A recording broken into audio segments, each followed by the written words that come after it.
बिस्मिल्लाहिर्रहमानिर्रहीम अस्सलाम वालेकुम एंड वेलकम बैक स्टूडेंट्स हम बात कर रहे हैं computer science class first year के हवाले से और चैप्टर नंबर 1 यानी बेसिस ऑफ इंफॉर्मेशन टेक्नोलॉजी के हवाले से हम बात कर रहे हैं। और इस चैप्टर में हम तकरीबन आधे चैप्टर को हम रिवाइज कर चुके थे, यानी पॉइंटिंग डिवाइसेस तक हम डिस्कशन कर चुके थे कि पॉइंटिंग डिवाइसेस क्या होती हैं। एक ब्रीफली डिस्कशन थी हमारी, क्योंकि हम इसको डिटेल पढ़ चुके हैं, क्लास के अंदर डिटेल टॉपिक्स को पढ़ चुके हैं और ब्रीफली हम रिवाइज करने की कोशिश कर रहे थे कि इन टॉपिक्स के अंदर हमने क्या पढ़ा था। तो स्टूडेंट्स आज का हम सफ़र शुरू करेंगे स्कैनिंग डिवाइसेस से, कि स्कैनिंग डिवाइसेस क्या हैं और ये कौन कौन सी हैं, और उसके बाद ग्रेजुअली जो जो टॉपिक्स आते जाएंगे हम उस हवाले से हम रिवाइज करते जाएंगे। उनको डिटेल डिस्कशन नहीं होगी, रिवीजन होगी, और रिवीजन का मतलब हर टॉपिक को हम मुख्तसर सा ब्रीफली टच देंगे। तो स्टूडेंट्स स्कैनिंग डिवाइसेस से पहले पता होना चाहिए कि हमें सोर्स डेटा एंट्री डिवाइसेस कौन सी है। तो अगर हम बात करें स्टूडेंट्स, तो हमने देखा था कि इनपुट देने के हमारे पास दो मेथड होते हैं, एक डायरेक्ट इनपुट और एक इनडायरेक्ट इनपुट। हमने कहा कि डायरेक्ट इनपुट से मुराद ये है कि आपका डेटा डायरेक्टली कंप्यूटर के अंदर इंटर हो रहा हो, यानी सेंटर में कोई इंटरमीडिएट हैंडलर उसके में इन्वॉल्व ना हो रहा हो, डायरेक्टली कंप्यूटर के अंदर इंटर हो रहा हो। जिस तरह माइक के जरिए जो कंप्यूटर में डेटा इंटर हो रहा है ये डायरेक्टली इंटर हो रहा है, इसलिए माइक जो है ये डायरेक्ट इनपुट डिवाइस है। जबकि कीबोर्ड के जरिए जो डेटा इंटर हो रहा है ये कीबोर्ड बटन को टच करने के बाद इंटर हो रहा है, इसलिए ये एक इनडायरेक्ट इनपुट डिवाइस है और ये इनडायरेक्ट मेथड है। तो इसी तरह आज हम स्कैनिंग डिवाइसेस के बारे में बात करेंगे। स्कैनिंग डिवाइसेस से पहले आपको पता होना चाहिए कि सोर्स डेटा एंट्री डिवाइसेस कौन सी हैं। तो हम कह सकते हैं कि source data entry devices are use for a direct data entry to the computer system. These devices provide a quick and efficient way to input data, यानी वो सारी डिवाइसेस जो कंप्यूटर को डायरेक्ट डेटा एंटर करने के लिए इस्तेमाल हो रही हैं उनको सोर्स डेटा एंट्री डिवाइसेस कहते हैं। और type of source data entry devices में आपकी स्कैनिंग डिवाइसेस भी आती हैं, आपकी पॉइंटिंग डिवाइसेस के साथ साथ स्कैनिंग डिवाइसेस भी आती हैं। और स्कैनिंग डिवाइसेस अमूमन डेटे को स्कैन करने के बाद कंप्यूटर के अंदर स्टोर कर रही होती है। स्कैन करने से क्या मुराद है? स्कैन करने से मुराद ये है कि डेटे को रीड करना। ये डिवाइसेस सबसे पहले डेटे को रीड करती हैं, लाइट के जरिए रीड करती हैं या मैग्नेटिक के जरिए रीड करती हैं। रीड करने के बाद ये कंप्यूटर के अंदर डेटे को एंटर कर देती है। जिस तरह आपने बार कोड जरूर देखा होगा, बार कोड जो प्रोडक्ट के ऊपर लाइन्स, वर्टिकल लाइन्स बनी होती हैं उनको बार कोड कहते हैं, और जो डिवाइस उसको रीड कर रही होती है वो बार कोड रीडर कहलाती है। तो इस तरह बहुत सारी और भी सिंबल्स हैं, डायग्राम्स हैं जिनको रीड करने के लिए स्कैनिंग डिवाइसेस का इस्तेमाल किया जाता है। और अमूमन स्कैनिंग डिवाइसेस क्या है? सबसे पहले आपने याद रखना है कि scanning devices direct data input devices हैं जो डायरेक्टली कंप्यूटर को डेटा रीड करवाती हैं और कंप्यूटर के अंदर डेटे को सेंड करती हैं। स्टूडेंट्स उसके बाद अगला टॉपिक जो हमारा है वो है output and its types. Output क्या है और इसकी कौन कौन सी किस्में हैं? तो स्टूडेंट्स आप जानते हैं कि आउटपुट जो है, द यूजफुल इंफॉर्मेशन जो है वो आपकी आउटपुट कहलाती है, यानी वो इंफॉर्मेशन जो आपको स्क्रीन पर नज़र आ रही हो वो आपकी आउटपुट कहलाती है। और आउटपुट डिवाइसेस से मुराद ये है कि आउटपुट डिवाइसेस वो तमाम डिवाइसेस जो आपको डेटा दिखा रही हो, जो आपको डेटा शो कर रही हो, वो आउटपुट डिवाइसेस कहलाती है।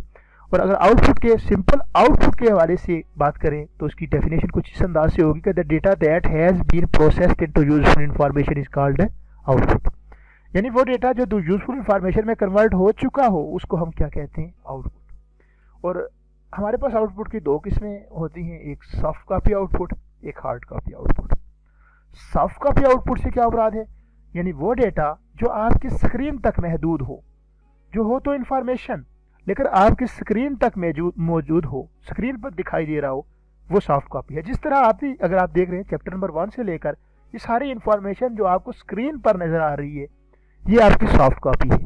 इसको मैं देख तो जरूर सकता हूँ अपने कंप्यूटर स्क्रीन पर, लेकिन हाथ में पकड़ नहीं सकता, टच नहीं कर सकता, इसलिए ये सॉफ्ट है, ये सॉफ्ट फॉर्म ऑफ डेटा है।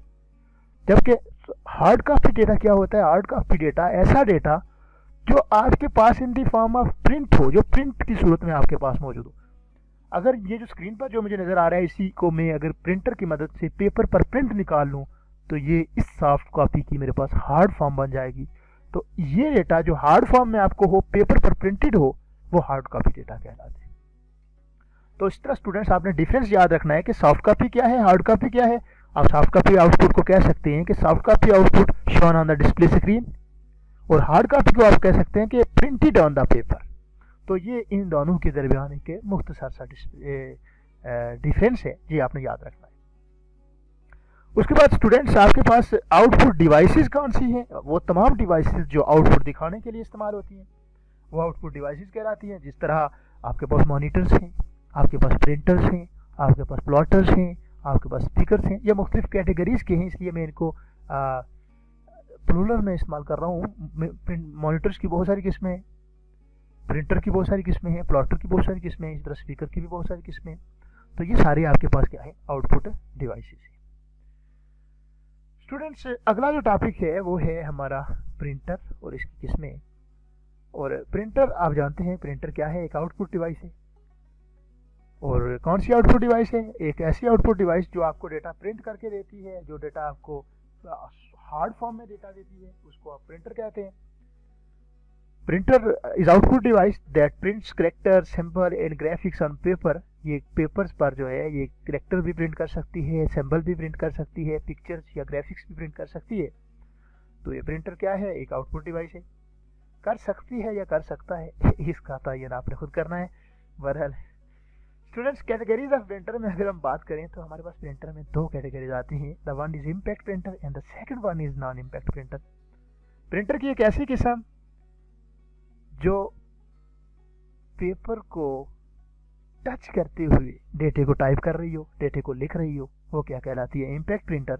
हम कह सकते हैं impact printer work like as a typewriter. It print character और image by striking a print hammer और a set of pin against the ink ribbon. यानी एक हैमर के जरिए या इंक के जरिए आपके पेपर को टच करते हुए जो डेटा लिखा जा रहा हो वो इम्पैक्ट प्रिंटर से हो सकता है। और नॉन इम्पैक्ट प्रिंटर से क्या मुराद है? नॉन इम्पैक्ट प्रिंटर से ये मुराद है कि जिसमें आपका पेपर डायरेक्टली टच नहीं हो रहा होता। जब उस पर कुछ चीज़ प्रिंट हो रही होती है तो डायरेक्टली टच या स्ट्राइक नहीं हो रहा होता, वो खास डिस्टेंस पर वो मौजूद होते हैं। और with the help of light और इलेक्ट्रोमैग्नेट वेव और हीट, किसी भी जरिए से, यानी कि या लाइट के जरिए से या हीट के जरिए से उस पर डेटा प्रिंट हो रहा होता है। ये नॉन इम्पैक्ट प्रिंटर की एग्जांपल है। नॉन इम्पैक्ट प्रिंटर में आप कह सकते हैं कि नॉन इम्पैक्ट प्रिंटर, इम्पैक्ट और नॉन इम्पैक्ट में अगर डिफरेंस है तो मेन यही है कि इम्पैक्ट में पेपर आपका बराह रास्त टच होकर डेटा लिखा जा रहा होता है उस पर, जबकि नॉन इम्पैक्ट में इस तरह नहीं होता है, बराह रास्त पेपर टच नहीं हो रहा होता, जब बल्कि लाइट या हीट के जरिए उस पर डेटा लिखा जा रहा होता है। अगर हम प्रिंटर की दो किस्में आपने देखी हैं, कि इम्पैक्ट प्रिंटर, एक नॉन इम्पैक्ट प्रिंटर। अगर इसकी मजीद किस्में देखें तो इम्पैक्ट प्रिंटर के अंदर मजीद 3 किस्में आ जाती हैं। एक डेजीवेल प्रिंटर, डॉट मैट्रिक्स प्रिंटर और लाइन प्रिंटर। ये तीनों प्रिंटर जो हैं ये इम्पैक्ट प्रिंटर की किस्में हैं। और इस बारे से हमने क्लास के अंदर बहुत डिटेल के साथ पढ़ा था और होपफुली आपको क्लास में समझ आया होगा। एक बार आप रिवाइज करेंगे तो मजीद ये चीज़ें क्लियर हो जाएंगी। उसके बाद स्टूडेंट्स आगे है नॉन इम्पैक्ट प्रिंटर। और नॉन इम्पैक्ट प्रिंटर के लिए हमने कहा है कि नॉन इम्पैक्ट ऐसा प्रिंटर जो डायरेक्टली डेटे को प्रिंट नहीं कर रहा होता, यानी टच नहीं हो रहा होता आपका पेज, बल्कि किसी खास डिस्टेंस पर मौजूद होता है। और वो या तो हीट के जरिए या थर्मल के जरिए या थर्मल के जरिए यानी हीट के जरिए या वो लाइट के जरिए डेटा उस पर पेपर पर प्रिंट हो रहा होता है। और नॉन इम्पैक्ट में अगर हम देखें तो स्टूडेंट्स आपके पास जो आजकल हम एक फोटोकॉपियर इस्तेमाल करते हैं, ये भी एक नॉन इम्पैक्ट की एग्जांपल है। इसको इंक जेट कहते हैं, जो फोटोकॉपियर आपका इस्तेमाल हो रहा होता है। नॉन इम्पैक्ट प्रिंटर की 3 किस्में हमारे पास मौजूद होती है, inkjet printer, thermal printer और लेजर प्रिंटर। जबकि आजकल सबसे ज़्यादा इस्तेमाल होने वाले प्रिंटर नॉन इम्पैक्ट प्रिंटर हैं और इंक जेट का इस्तेमाल ज़्यादा हो रहा होता है। इन तमाम चीज़ों को एक बार फिर रिवाइज कीजिएगा, इंशाल्लाह आपको एक बार फिर समझ आ जाएंगी। उसके बाद स्टूडेंट्स हमने आगे पढ़ा था प्लॉटर। प्लॉटर क्या है? प्लॉटर भी प्रिंटर की तरह ही होता है, लेकिन जब आपने कोई हाई क्वालिटी ग्राफिक्स प्रिंट करने हों तो आप प्लॉटर का सहारा लेते हैं। हाई क्वालिटी ग्राफिक्स का क्या मतलब? जब आपने एक ब्लैक एंड वाइट पेपर पर, यानी कि A4 पेपर जो आपकी बुक का पेपर है, इस पर प्रिंट निकालना हो तो आप प्रिंटर से काम लेते हैं।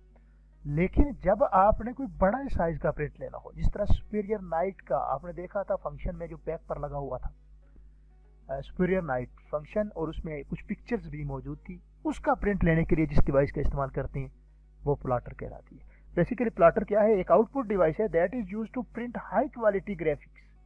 यानी जो हाई क्वालिटी ग्राफिक्स को प्रिंट करने के लिए इस्तेमाल होती है। और हमारे पास प्लॉटर की दो किस्में मौजूद हैं, एक ड्रम प्लॉटर है,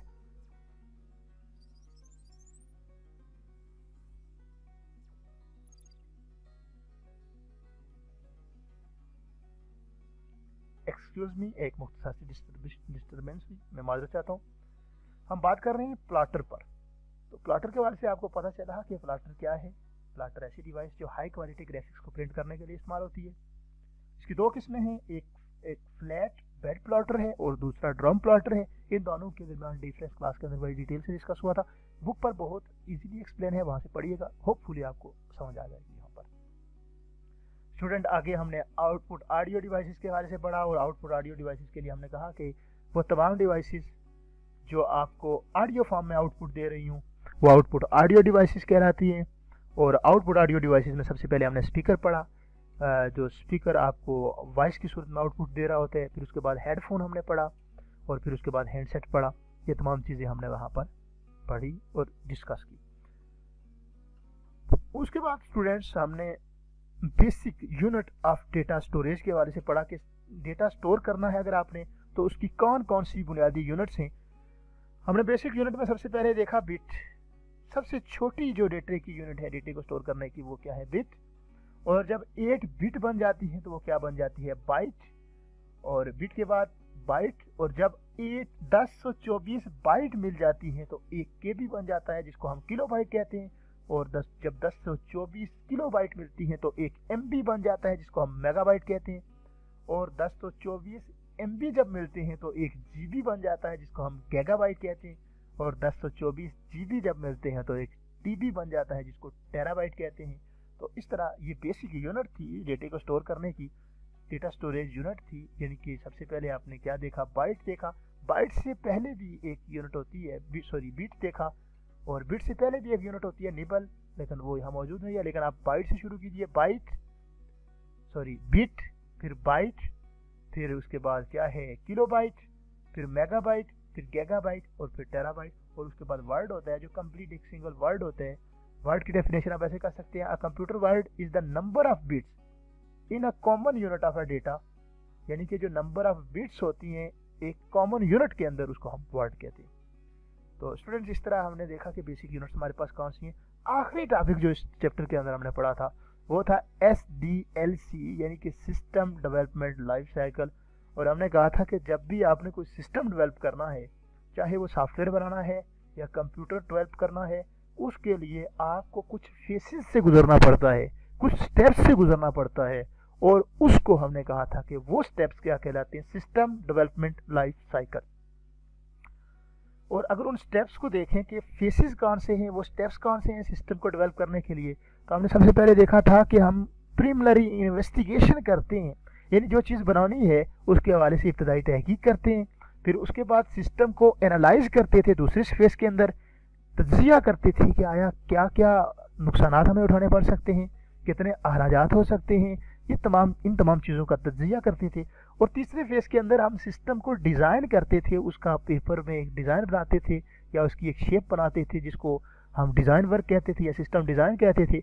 और चौथे फेस में ये तमाम चीज़ें हम सॉफ्टवेयर को सामने रखते हुए, इनके सॉफ्टवेयर डेवलपमेंट को सामने रखते हुए कर रहे हैं। तो अब चौथे फेस में हम उस सॉफ्टवेयर के लिए कोडिंग करते थे, डिज़ाइन को देखते हुए उसके लिए प्रोग्राम लिखते थे। पाँचवें फेज के अंदर हम उस कोड को टेस्ट करते थे कि आया ये कोड जो हमने लिखा है ये काम भी प्रॉपरली कर रहा है या नहीं कर रहा है। और छठे फेज के अंदर हम उसको इम्प्लीमेंट करते थे, यानी इंस्टॉलेशन करते थे उसकी, और इंस्टॉल करके हम उसे देखते थे।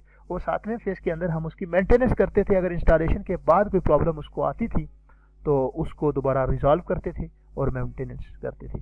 तो स्टूडेंट्स इस तरह हमने देखा कि SDLC यानी कि किसी भी सिस्टम को, सॉफ्टवेयर को डेवलप करने का एक प्रोसीजर है जो मुख्तलिफ फेसेस पर मुश्तमिल है, जो मुख्तलिफ स्टेप्स पर मुश्तमिल है। स्टूडेंट्स होपफुली आपको आज की ये क्लास समझ आई होगी। चैप्टर नंबर 1 हम रिवाइज कर रहे थे और चैप्टर नंबर 1 की रिवीजन इख्तिताम तक पहुंची, मुकम्मल हुई।